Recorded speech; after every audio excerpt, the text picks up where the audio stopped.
थोडा अवंतर प्रश्न आहे. हद्दवाढी संदर्भात मनपाने अहवाल राज्य शासनाकडे सादर केला आहे. त्या संदर्भात आपण काय माहिती सांगा? हद्दवाढ ही नैसर्गिक प्रक्रिया आहे. आजपर्यंत महाराष्ट्र शासनाकडं 120 हद्दवाढीचे प्रलंबित प्रस्ताव आहेत आणि कोल्हापूरच्या शहराच्या आसपासच्या 8 गावांचा प्रस्ताव देखील हद्दवाढीसाठी परवा दिवशीच म्हणजे 6 ऑगस्टला सन्माननीय आयुक्त यांनी राज्य शासनाला सादर केलेला आहे. हद्दवाढ लवकरच अटळ आहे, पण यामध्ये जी गावं आम्ही घेतोय हद्दवाढीमध्ये त्या गावांचा विकास करणं हे आमचं प्रथम कर्तव्य आहे.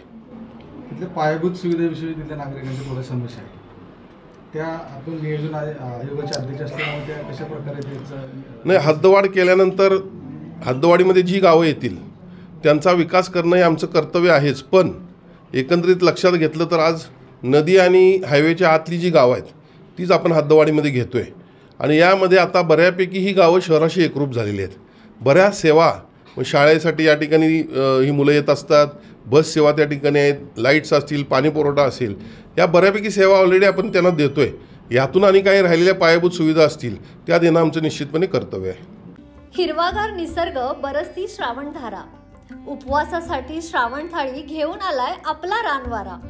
होय, रानवारा रिसॉर्टमध्ये खास श्रावणानिमित्त सुरू केली आहे स्पेशल श्रावण थाळी.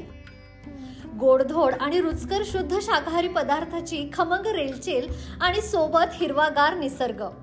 तेव्हा श्रावणातील उपवास सोडायला सहकुटुंब नक्की या. आजच आपली स्पेशल श्रावण थाळी बुक करा.